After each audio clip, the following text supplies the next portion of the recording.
Oh, it's so good to see you again. You too. Have you missed me? Of course. Please take your seats. School is now in session. Welcome to Homeschooled Podcast. Homeschool. The homeschool podcast. Why? Because he was homeschooled. It's time to document the journey. Welcome back to Homeschooled Podcast. I'm Augustino Zoida. It's great to have you guys with us. We really appreciate it. We know you have a lot of options for podcasts, so you're here, and that means the world to us. Welcome back. Very exciting episode. Super glad to have on a person that I met earlier this year. I think it was in May. I was there in May, right? Yeah, it was May, yeah. When it was still before summer, which for me was still hot. It was still... It's still roasting, yeah. Here, summer is when you can't breathe. It's hell. What is it outside right now? It's like 50 degrees and like 80% humidity. So 50... You will literally drive around like 4 times around the block to just get one space closer to the door. That's how bad it is. So that's Fahrenheit, right? 50? Oh God, I don't know the difference. I don't... Because 50 degrees is pretty cold. So here today it was like 100 degrees. I don't know what that would be for you guys. Yeah, I don't know what that is either. But anyway, I the whole time I was there, I couldn't get down the Fahrenheit thing either. But it's great to see you again. I would like to take this moment to remind everybody that I will be in Las Vegas, Nevada, August 12th through the 8th. I'm doing the whole week at Stratosphere. That'll be a lot of fun. Actually, I'm working with Jimmy Schubert that week. It's him and I together. That'll be fantastic. Lots of fun. Me and Schubert in Vegas. And then right after that, I will be returning to Paso Robles, California, August 12th. And then August 14th, I will be in Boston, Massachusetts. So make sure you guys go to homeschooledpod.com. Click on tour to get your tickets. Gail, welcome to the show. Just a little brief, let everybody know who you are. You own, promote, book, do everything for the Laughter Factory, which is the club I did in Dubai when I was there. Yes, 25 years. 25 years and we're still going strong. I saw that in your June tour was your 25-year anniversary. It was, yes, it was. It was our 25th anniversary. You had out Mike Marino? That's right. We had Mike Marino. We had an incredibly funny Irish guy called Mike Rice. Oh my goodness, I need to remember who the first act was. You know what? It all becomes a blur when you've got people coming and going all the time. But the whole tour was brilliant. And who do you have next month in July? Well, it is July now. A guy called Nick Guerrera. Oh, Nick Guerra, that's the guy I sent you. Yes, there's so many of the people that you recommended that I've booked. Oh, fantastic. We've actually got a great comic from America here at the moment called Joe Larson. Okay. And then we've got an Israeli lady, Candy Abelson, and a guy from Poland called Peter Szumowski. Oh, I can't believe I got his name right. Oh, nice, exciting. I should also. I just remembered there's a comedian out here, an Iranian female comedian. Maybe I should send her your way too. Which is pretty funny. Definitely, yeah. Yeah, that's exciting. Congratulations, 25 years. I know that. We had a Serbian guy and a Greek guy when you came, didn't we? Yeah, you guys had George Zach. He was incredible, wasn't he? You know what? I had such a fun time with both those guys that I was paired up with.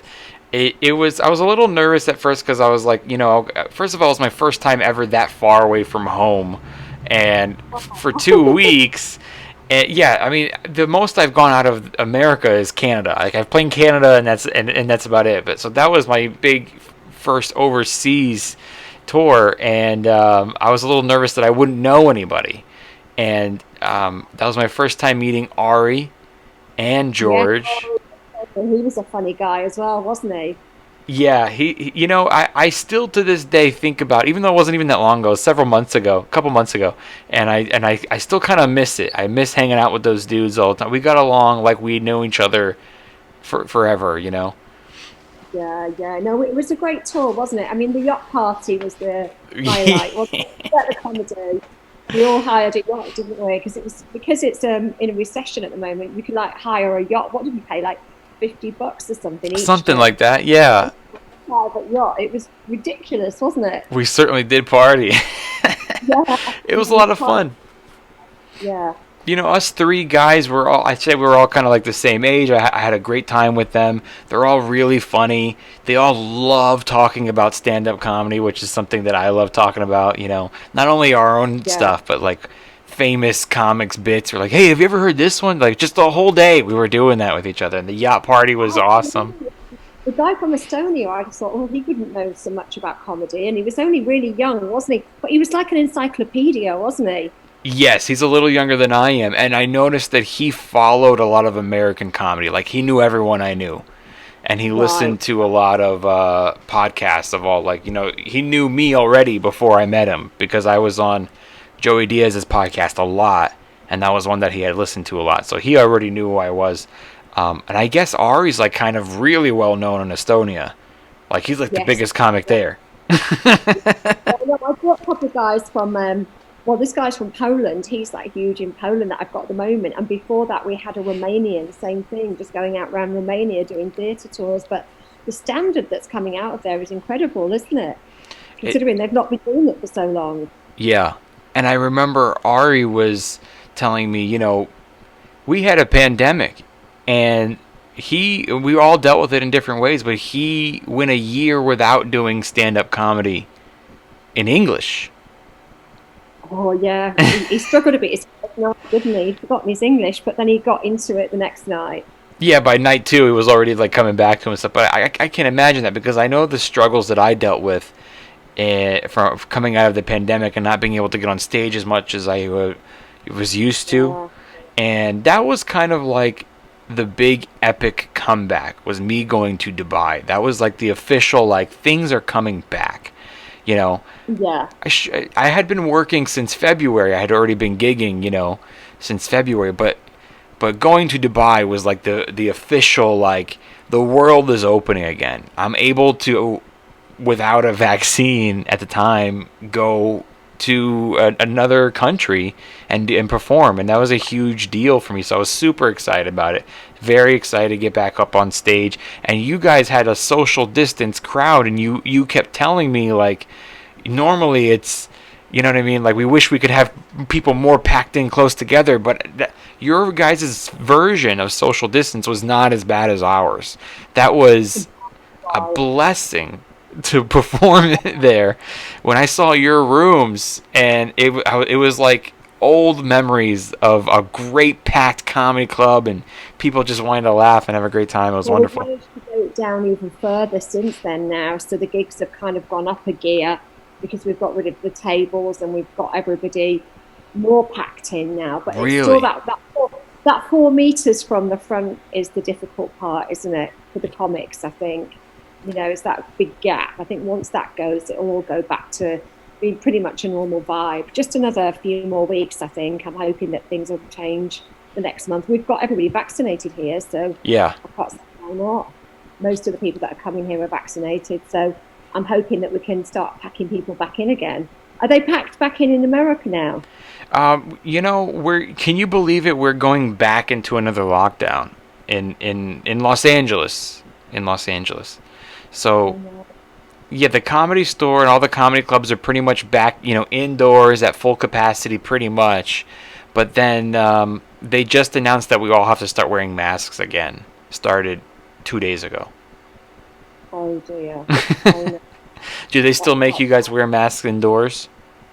We don't have to wear. Well, you wear them when you walk in, but once you've got to the table or the chair, you can take it off. Okay, so yeah, Right. that's pretty much where we were. And then June 15th till now, we've been fully open. Like, no masks needed, nothing. It was pretty much back to normal. But starting Sunday, they said you got to wear a mask again. We're going backwards. Oh, dear. And then what's Oh. the rule right now to go to Dubai? Because when I had to go, all you needed to do was have the COVID test 72 hours before. So is that still... But what's been really good about it is that I'd always been booking everybody out of England, Ireland, and Europe. and because the flights from America are quite a lot more expensive, but I haven't had a choice. I've just had to bite the bullet on it. But I'm loving working with the American acts. It's just really added a new flavour to the club. It's great. You know, I will definitely carry on booking Americans. You know, when the UK opens, I'll obviously go back to booking some of our regular acts, but you know, I'll definitely have one American act on the bill every month. It's just that little bit more energy, I think. Yeah. What about being vaccinated? Do they want you to be vaccinated now to go there, or no? No, they don't care at the moment. And you know, they're pretty. You know, the thing is that Dubai is a tourist and a business destination, so they need to have people coming and going. You know, they can't afford to just shut down. So I think they're just playing it by ear. Although they have shut down, you know, with India because of the Delta variant. They've been quite strict about that. Okay, right, yeah. I remember when I was there that you were telling me that they were thinking of making all your comedians have to be vaxxed to come. Well, they've done it with all the local entertainers, and we've been really lucky. They've given us an exemption because some of the comics that we've had coming in, like Mike Rice last month, was really young.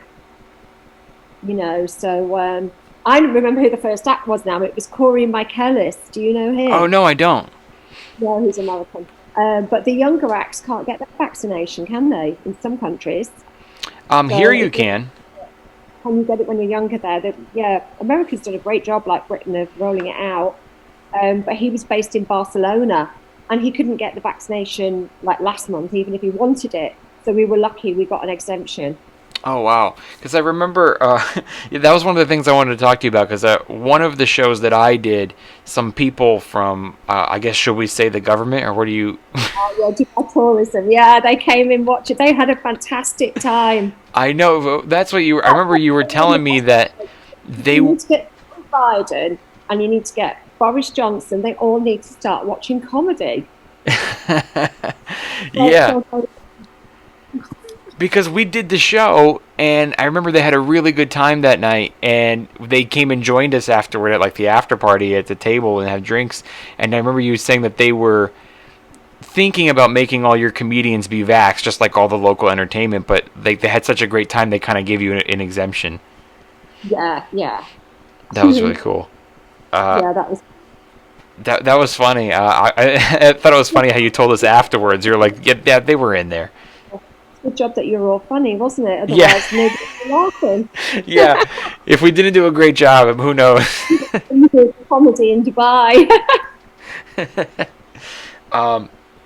Okay, so let's talk about you a little bit. So yeah, you just celebrated 25 years of the Laughter Factory, and I know that your background is DJing. You still DJ though sometimes, don't you? They still dig me out and dust me off when they can't find someone else. Yeah, they get grandma out. I do still do weddings and corporate gigs and things like that. I don't do the cool stuff anymore. How did you get into that? How did you get into DJing? I was 17. I was working as a waitress in a cocktail bar. Really? And they just said, yeah, do you want to have a go at DJing? There's a box of records. That was in the mid-'80s. There was no girl DJs around at that time, so I was so lucky I got that break. I was able to go, you know, travel all around the world and just have some amazing experiences. So I was very lucky that night. So in the beginning, what did you do? You just like went and had a go at some of those records that were lying around there? I had somebody else's records. I mean, in those days, records were so expensive. It would be like $8 for one record. And you needed hundreds and hundreds of them. You know, it was a huge investment. So I got to learn with somebody else's records, and then I just started to slowly buy my own, and I developed a collection. You know, so it was a great time and good luck, I have to say. From the beginning, were you just kind of like playing around with the records? Like, would you make your own beats out of the records that you had there? I was just playing the records that I had. You know, there wasn't that much technology around then. And it was jazz funk. It was before house. It was before house music broke. And I was mainly playing jazz funk. Then I got to play more commercial stuff because I sold out in 1985. If I got told if I'd play Madonna and Wham and stuff like that, I could triple my money. Oh, really? I sold out in 1985. and went commercial. But that was great because then I got to travel and go to lots. I worked in, I think I counted 11 different countries. So it took me 7 years of traveling around the world, about 6 months a year in every country that I visited and played in. So it's good because I got to actually live in the place, you know, and really understand the place as opposed to just like flying in and flying out. Yeah, That's what's good about the way that you come to Dubai as well, that you're plugged into it for 10 days, aren't you? You're going to work, you're part of the system, you're part of the community. exactly. Whereas if you become really famous, you miss out on a lot because a famous DJ or a famous comic, they fly in, do their show and fly back out again. So it's Right. it's travel, but it's not travel. And you know what else? If you're like a tourist and you want to go to a place, you're going to ask recommendations and you're going to go online and look where should I go, and you're going to go to a lot of tourist attractions. But when you're a comic, first of all, you always meet other comics and they always tell you the good places to go.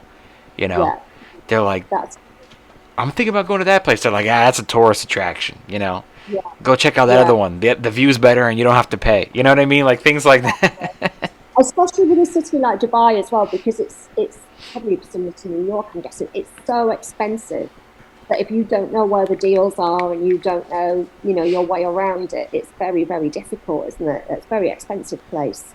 Alcohol's very expensive. It's like over $10 a beer. Yeah, they really charge a big it's a big tax, right? Yeah, a lot of it's in tax. And they know what they're doing. Do you call it that in America? They call it a sin tax over here. Cigarettes, alcohol, soft drinks, anything that's unhealthy. No, it's not. No, like right now out here, if you get a beer in California, if you get a beer, it's like $6 to $10 if it's a really, really, really good beer. But that's like, you know, that's a really good beer. Typical, it's like $6, and that's kind of expensive. If you go to other places in the country, you know, Massachusetts or something like that, you might find a bar that's got a $3 beer. Right.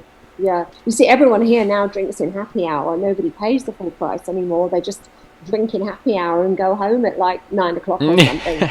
Yeah, Ari and I found a couple of happy hours there, and we're like, this is the place we'll drink. You know, a couple of the hotels we stayed in had a great happy hour. We would just, okay, so we're going to drink between 4 and 6, take a nap, do the show. Yeah. No, it was loads of fun, that tour. Yeah, definitely.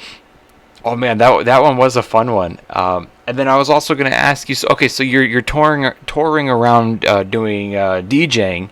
Where was you started in the UK? Yeah, I did. I started when I was 17 years old, but I went off traveling when I was 20, 21. I was unusually young to go off on my own. I mean, it sounds a bit crazy now. I mean, I went from my mother's house in a car, a Volvo, up to the north of Norway. I think it's called the Arctic. Yeah, it's the Arctic Circle. And I did 6 months, a different month in a different city and town, all the way up there, and then 6 months coming back. But it was funny because English people went over there as kind of like cheap labour. DJing in the 80s wasn't a cool job like it is now. Really? It was considered a crappy job that nobody wanted. And the Norwegians didn't want it. Same when I went to Switzerland, they didn't want to do it. They would all be fighting over each other to do that job now. But in the 80s, it wasn't a cool job. You were considered like a bit of a nerd or a bit of a loser. So, you know, so the money was good because it wasn't an attractive deal at that time in those countries anyway. So I got very lucky because I got very well paid in Norway to go up, but obviously you would, to go up to the Arctic Circle. I mean, it was minus whatever and neat chains around my wheels and neat antifreeze in the car. And, you know, you really had to, other DJs helped me to get up there. You know, you wouldn't just work it out yourself. You'd just probably be dead. Yeah. There's no mobile phones then either. Can you believe I went up there, up into the Arctic Circle, no mobile phone in a 14-year-old car? When you were 21? Yeah. Yeah, that is a little... that is a little scary. Yeah, I think I went on my first airplane when I was like 17, and I was by myself, and it was, you know, it's everything you do for the first time by yourself is quite an adventure, isn't it? But well, it kind of, yeah. I mean, it's like now I live alone, And I'm a bit rubbish at doing relationships because I spent all those years by myself, and I became too self-sufficient. Everybody says how good it is, but the trouble is you do get so self-sufficient that you really don't need anybody else. And then you start being in your own little world, you know? Yeah. I think it was Jim Carrey that said when you're finally comfortable with being alone, that's when everybody wants to come and ruin it. Or something along the lines of that. Yeah.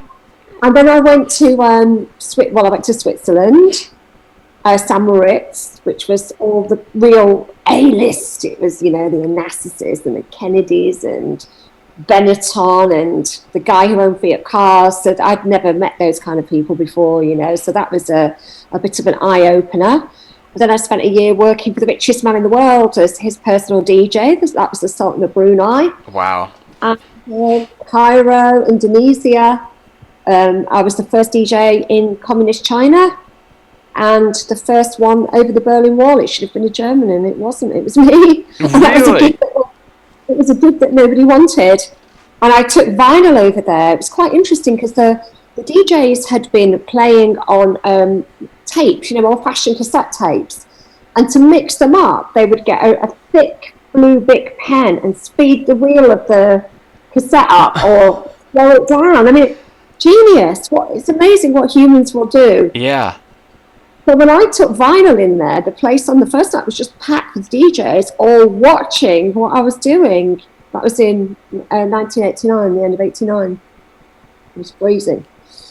So these are the guys that are, you know, winding it up with like a pen or something like that, and then you're there and they all wanted to come and watch how you did it with the records. Yeah, because I don't think they'd ever seen vinyl. They obviously knew about it. Yeah. But it wasn't available in that market. And it's quite funny, the town that I went to produced Leipzig. It was the first place I played over the wall when it came down. And it produced the highest paid DJ in the world, Paul van Dyk. Wow. So I'd love to meet him and tell him about the pens, because I'm sure that's before his time. Where's your favorite country that you've visited during that time when you were DJing? Indonesia by far. Really? Jakarta, beast of a town. It's not much to look at when you get there. I wouldn't recommend it on holiday, but to live, it was the most fun place I've ever lived. It was just mental. What made it fun? Cairo as well. I like fast places with millions of people. I like a bit of insanity. When I was in Switzerland, it was beautiful, but I was bored out of my head. A bit the same in Norway. Yeah. What made it fun for you? Just that it was fast and there's a lot of people? A lot of people, fast, lots of different music scenes, interesting gay scene, you know, just lots of different types of people. I like that. I like different conversations, different opinions, different attitudes. Yeah, that's really cool. I love a place that has a nightlife. Yeah, exactly. I really could never live in a place that has no nightlife. And although, on the other hand, when I get older, I start to appreciate the daytime a little bit more. I start to appreciate the sun a little bit more and the activities you can do in the sun. But I gotta have, like, if you have a town that closes at 10, I can't live there. Well, you see, for me, I get bored chatting to the same people all the time, and I'm still, at the moment, I still miss that bar chat where people sit around the bar and you get talking to strangers and randoms, and you're not going to like everybody. You're going to get some weirdos, but that just goes with it, doesn't it? Yeah, exactly. I'm with you. I miss that too. It's one of it's one of the greatest things of the world is to. You know, wherever you're from, that's like kind of something they're proud of is their old bar. Like there's that bar that's been around forever, or it's just the nightlife, and it's something. I mean, there's so many songs about it. I mean, Piano Man is one of the most famous songs in the world, and it's one of my favorite songs of all time probably because I'm an entertainer, and it just rings so true of the Piano Man who's singing for all the drunks, but they're all regulars. He knows them all, you know. Exactly. Yeah. I mean, we have that at the club, you know, we have people that come in. We're lucky here because we're the only club in town. Yeah. So we've got 80% regulars. Oh, they don't come much, but they'll come 5 times, 2-3 times a year. Yeah. Well, because you have new acts every time. Yes, yeah, we try and keep it fresh for them. We have to because they're coming so frequently. Mm-hmm. See, out here, I feel like the lineups of comedy shows are like the same.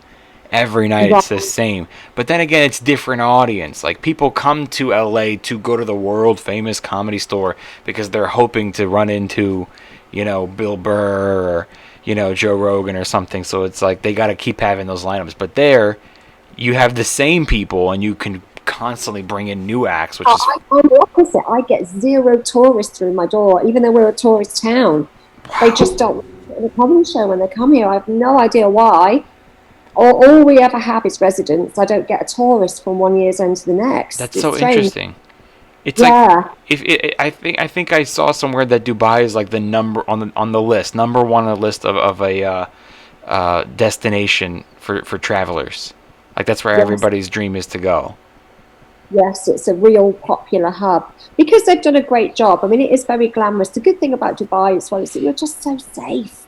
My comics are like children for me when I have them for 10 days, and I never worry about my children. They can be out at 3 in the morning, they can be drunk, you can't end up in the wrong part of town here. You could be in the worst part of town and you're going to be 100% safe. Yeah, I noticed. Yeah. Yeah, it was pretty safe. That the food's a bit more crappy if you grab something to eat, but that's the only difference between the worst part of town and the best part of town. It's you don't have to take care about, and the cab drivers are so honest. They take you straight there. They're not driving you around, and you don't end up with food bills.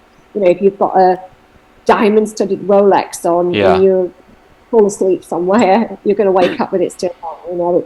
It's very, very safe. I got around pretty well in all the cabs. It was so cheap for me to travel in the cabs. It was like, I never speaks English, so it's easy to move. yeah, I know when I've been on holiday a couple of times, and I always try and make sure I stay in the centre of town, because if you start negotiating local taxis, it just turns your trip into a stress, doesn't it? yeah, yeah. Rob, taking you in the wrong direction, or you don't have to worry about that here, and I think that makes life, and it makes my life easy, because if there wasn't good taxis and a good service here, I would end up ferrying everyone. I'd be like Mum picking everyone up in the middle of the night.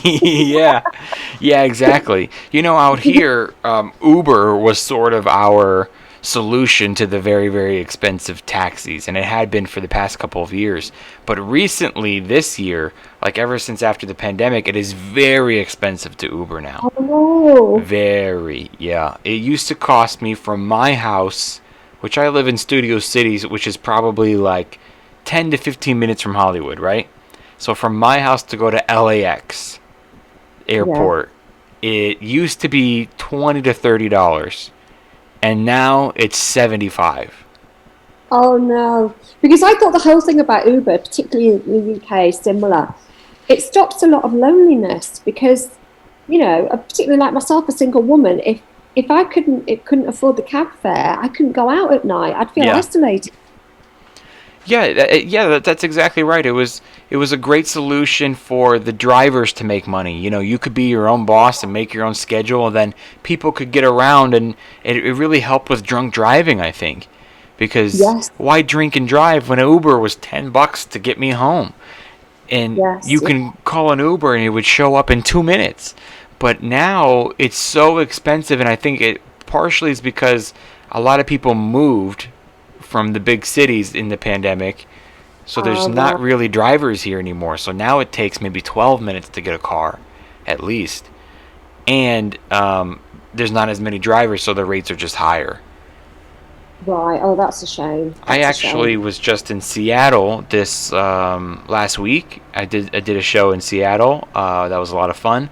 But I could not get an Uber to come pick me up from the airport, and I'm calling an Uber, and they're calling me, and I'm like, yeah, I'm over here, and they go, well, we're not allowed to go to that side of the airport. I'm like, what are you talking about? There's tons of taxi cabs right here, and so finally I canceled it, and I got in one of the taxi cabs, which ended up being a little bit cheaper than the Uber would have been. So I think we're getting back to. That's the end of it then. If you can get a normal taxi, you just might as well do that. Yeah, I think that we're kind of going back to that. Oh no, there's so many changes at the moment, isn't it? It's difficult trying to navigate everything's going to be better off or worse. I just want to get back on the dance floor. I'm not Madonna. It's only on the dance floor I feel free. Can't do that yet in Dubai. No dancing. We found some dance and a little bit a sort of club atmosphere there. We were. What was the one show that we were doing? What was the name of the hotel? There was like kind of a dance club in the lobby. They had the. That was definitely illegal, so you better not mention it. No, it wasn't illegal. No, it wasn't. It wasn't a dance. I think it used to be a dance club, but it wasn't really active because of COVID, so they were just kind of selling it as a bar. But they had a live DJ in there. Okay, right. That was probably Lock Stock.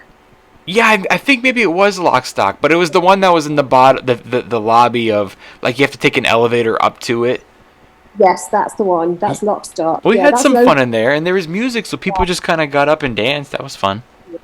I know it's like illegal dancing parties, isn't it? It's like the happy police or whatever you want to call them. They're slapping you on the legs if you do something wrong, you know. Well, it's like Dirty Dancing all over again, you know. Yeah. Don't put baby in the corner. That was a funny night when we were in that club because I think Ari had met someone. And then, you know, George was meeting people all the time. But I was there. Yeah. You know, I'm married, but I'm there just having a good time. Again, I love the nightlife. If I could sit with comics after the show and eat or drink and hang out and talk until 1 in the morning, I love it. So we were there. I'm having a good time. And then this girl comes up to me and grabs me.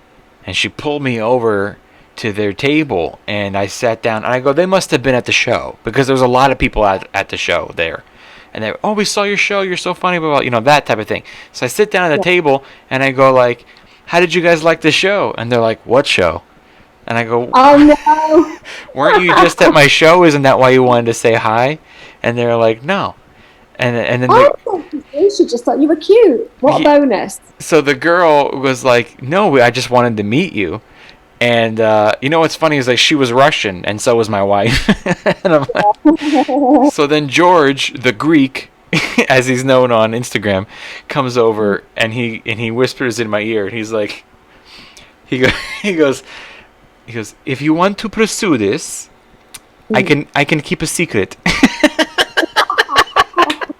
Oh, he's so funny, isn't he? Oh, I had such a laugh, and then we left, and I think the next day we were doing a show, and it was me, him, and Ari in the green room, and he goes, I would like to make an announcement that Agostino is a good boy.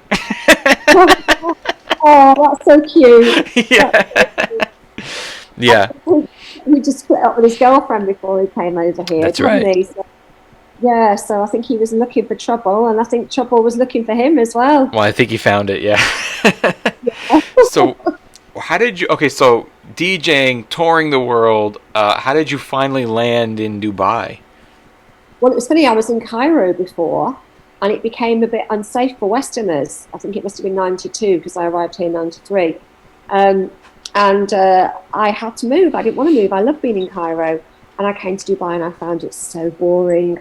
It was like a complete one-horse town, like nearly 3 years ago. There was nothing here.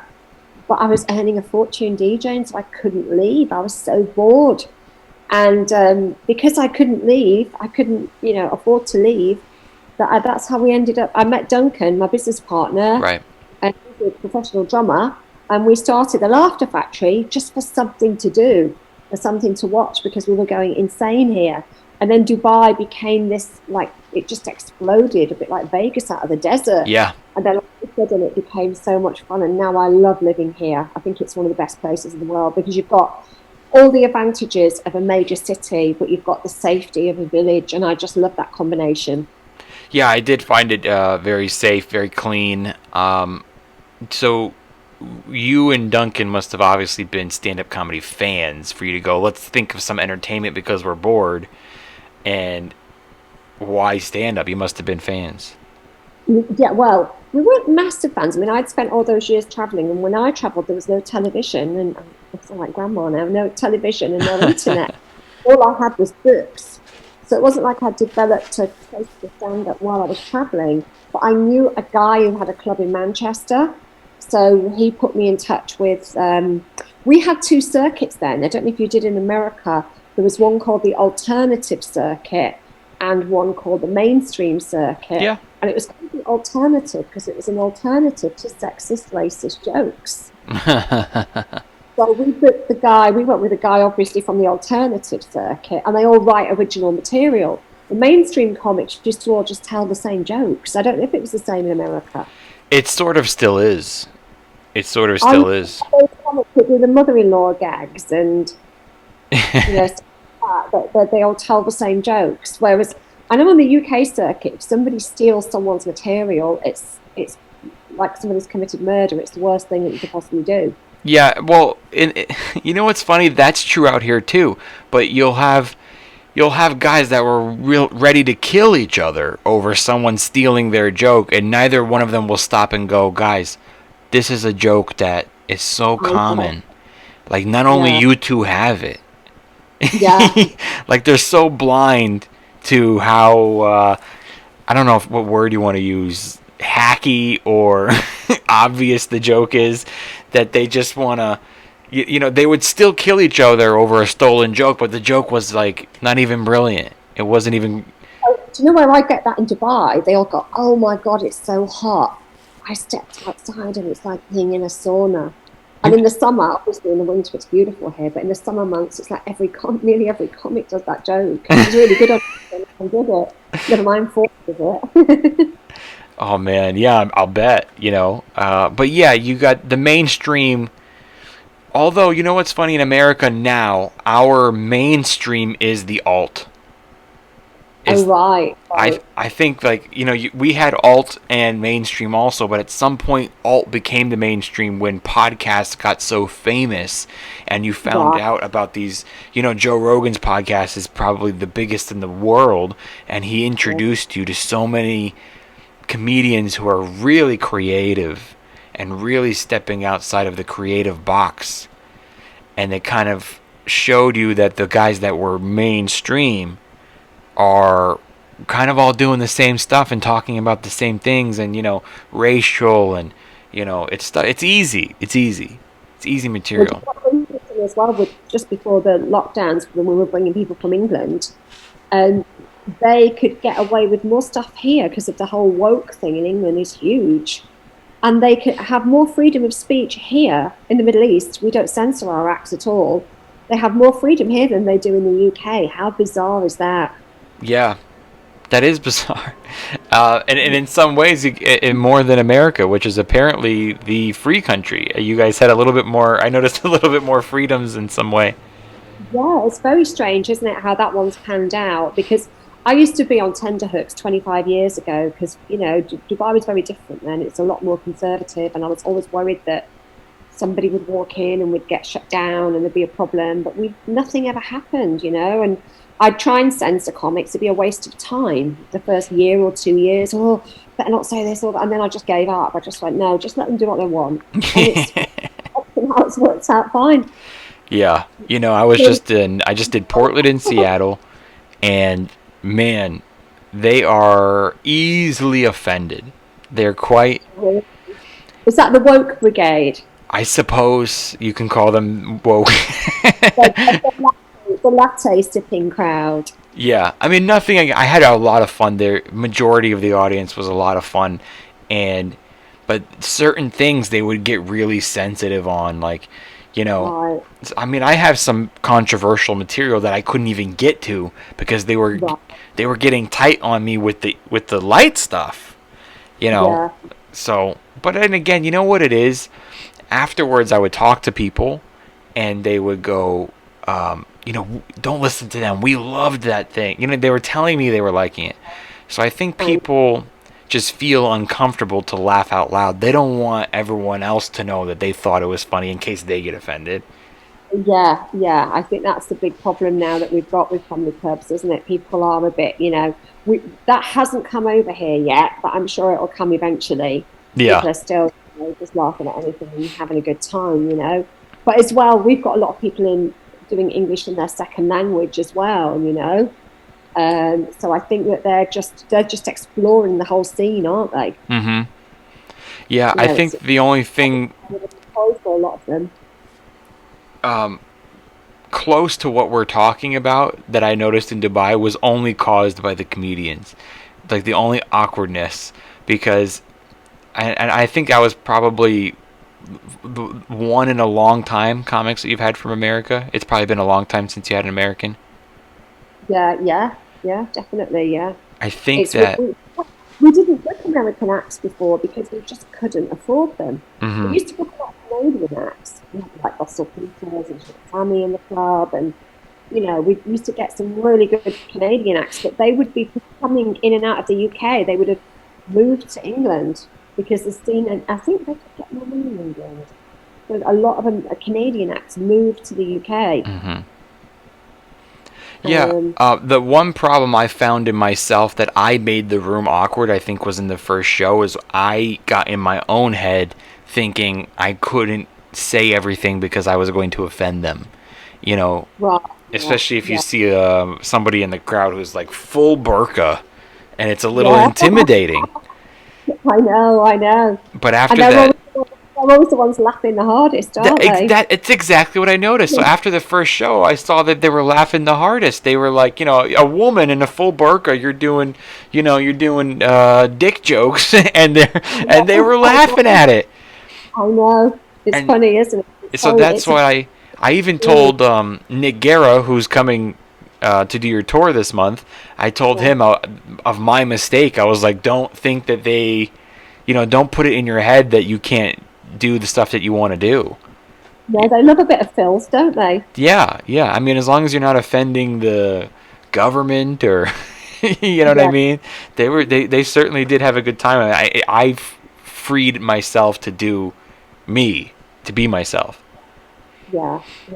No, it was great. I mean, it was really, yeah. And what's really good is that we're getting more and more, obviously, American acts now. I'm only booking American acts from now on. And they're all talking to each other. And like you say, you're able to, I mean, I can't do that. I'm not a comic. You're able to explain to the other acts that are coming through what the pitfalls are, what to watch out for. The big one, really, I think now as well, is to slow down a bit, whereas that was never an issue before. Mm. But now, acts that slow down definitely have a better gig, just because a lot of the audience, it's their second language. Yeah, that's right. Yeah, that's a good point too. You wouldn't really know it. You wouldn't really know it, but the acts that do slow down, that don't go too quickly, just have just such a better show. Mm-hmm. Yeah, you got to hear it. That's why you got to listen to the audience and find your timing and yeah, for the language, that's a great point that people should keep that in mind. But either way, when you go too fast, it's just it's not a better performance. It's always better when you take your time. We had a phase just before COVID of filming the shows, and there was quite a lot of acts that slowed down and were having such better gigs. They carried on slowing down when they went back to England, and it improved their gigs back in the UK. Yeah. So it just shows that a lot of comics must just be going too fast, mustn't they? Yep. When I left last time I saw you, you were saying that you want to do comedy. Like you're hosting these. Oh, I did a few jokes the other night. You did it again? Yeah. No, I've got to, because I'm completely paranoid in case. Well, I want to make the hosting better, but just in case somebody like tests positive, which as time's going on now, that's looking more and more unlikely that that's going to happen.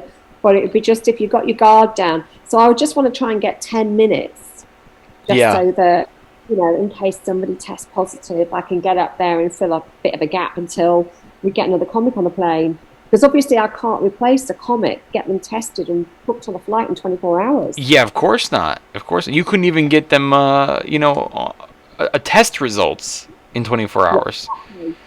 So we're quite vulnerable. The business model's quite vulnerable like that. I think it's a great idea. When you told me at the time, and I was like, I hope that she keeps doing it. So I'm glad that you did it again, because, yeah, what if somebody can't make it? You got to, yeah, just build 10 minutes. I mean, like, for example, if you had me and George, and then let's say Ari couldn't make it, you Yeah. could have easily done 5-10 minutes, and George and I definitely could have filled the rest of the time between the two of us. That's my plan if anything, goes wrong. And plus it'll make me host a bit better if I've got a few jokes. All the stuff that I've written is all about Dubai, Yeah. about ladies' rights and just stuff that's specific to this region. Everybody's full of plastic plastic surgery. Well, that's but that's who makes the best host is talking a bit about the local stuff that everybody can enjoy, and Yeah, I think you should do it. I mean, you love comedy, you should do it. yeah. Oh, well, thanks for the encouragement. Oh, for sure. I mean, you have 25 years of experience of watching it firsthand. I mean, and I know you'll have fun doing it, and I think you should do it like literally every show. Make a point to do a joke. Yeah, that's right. Yeah, I've done the last 2 shows, so I've got 3 more this week. So now you've motivated me. I'm going to make sure I do it. Okay. If you have anything you want to send me, let me know. Right. Okay. I'll get you. Anytime. Well, thanks so much. You see my fetish for fat men. I've got a whole routine about that. Oh, I'll do it. that's great. Yeah, just do it. All it takes is to build. Well, they say to build an hour, it's what? It's 5 minutes a month. Right. I mean, you do. Your tour is about 11 days, about 2 weeks, and in that time, you guys do about what 5 to 7 shows. Yeah. Yeah. So Yeah. I mean, yeah, if you're doing 7 5-minute sets, but you're not gonna do 5-minute sets yet. But if 7 shows a month and you try 2 jokes each show, you're gonna get in 2 months you'll have your solid 5 minutes. That's true. Yeah. Yeah. Just do every one. Thanks, coach. Well, yeah, I just know from experience of like, it seems harder than it is to build a set. You know, when you get a bit older, it's remembering it that's the hard part. Yeah. Well, that encourages me to always write new stuff. I need to like stop drinking completely and get every brain cell stepped back on again. Oh man, I don't know if I can do it. Well, thank you. I know it's early morning for you. It's late night for me, but thank you for your time. And Lovely to see you again, and well, hopefully we will see you back in hell in the sunshine. I'd love to come back. Next time I come back, I'd like to try to set something up, or maybe I can do London first, or on my way back I can do it. Yeah, if they're open again. I've got a manager and a guy there. I'll hook you up with. That'd be great. Yeah, I can do both on my way since you go anyway. But yeah, I'd love to do it again. Thank you so much for having me the time that you did, and it was so nice to see you. And I'm glad that we're keeping in touch. And I'm glad that the comics that I've sent you have worked out. Brilliant. No, definitely. So, well, I will speak to you very soon then. Okay. Good luck. Have great shows this week. Thanks so much. See ya. You can go ahead and log off, and I'll do the outro with these guys. Thanks so much, Gail. See you next time.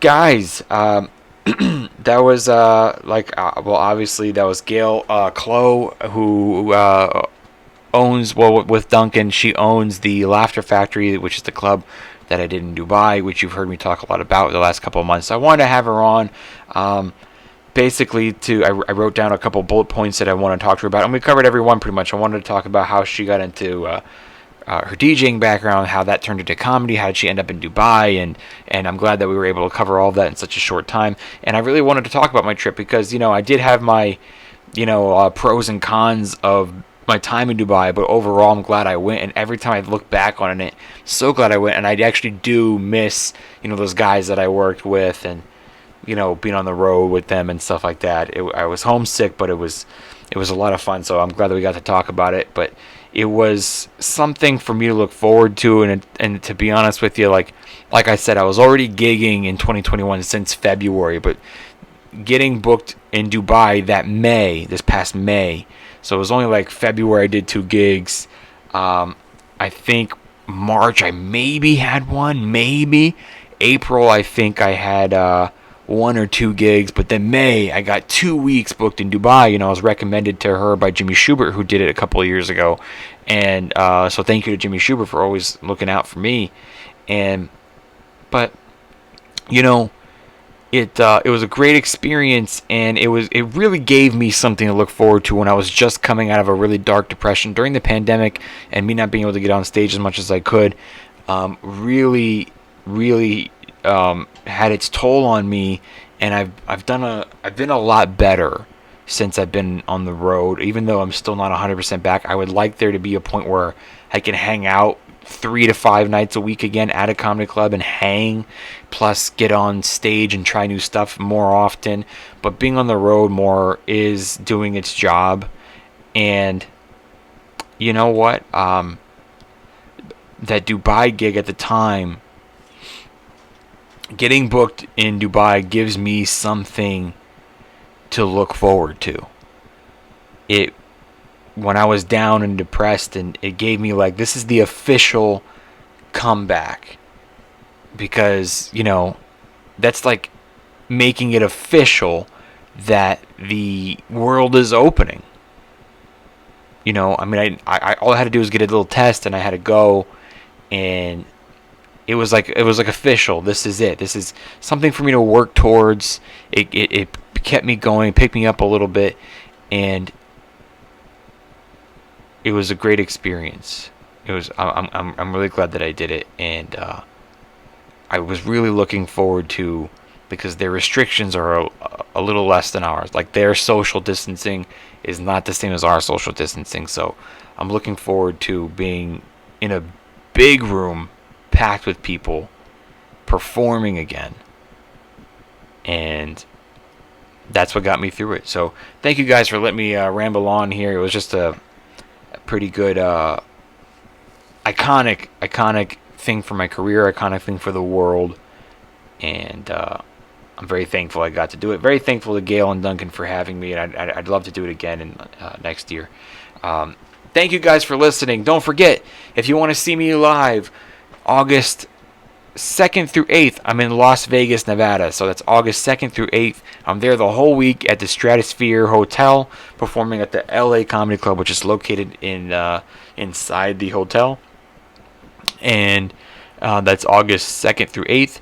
And then, after that, August 12th, I am coming back to Paso Robles, back by popular demand, August 12th.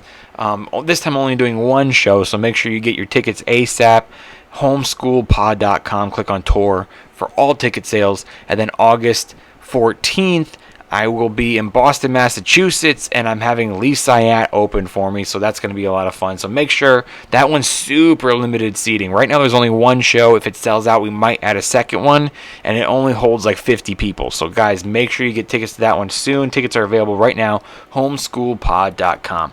Don't forget to get your Homeschool Podcast t-shirts, which is very helpful to us, especially when you get our Only Love Can Save the World shirt, which is in dedication to my tour this year, which is called the Only Love Can Save the World Tour. And on the back, right now, I have all the tour dates, including the past and the upcoming ones. So it's a really cool shirt to have, and a great souvenir if you were at or will be at one of the upcoming shows. Everybody, I'm Augustino Zoida. I want to give a big thank you to Gail for calling in 9 o'clock in the morning for her. It is now like 11 p.m. for me. I want to give a big thank you to all of you who continue to support this show. Don't forget that only love can save the world. I'm Augustino Zoida. This is Homeschool Podcast. See you next time. Homeschool Podcast. Homeschool. The Homeschool Podcast. Why? Because he was homeschooled. I don't want to do that. No, okay. I don't want to do that at all.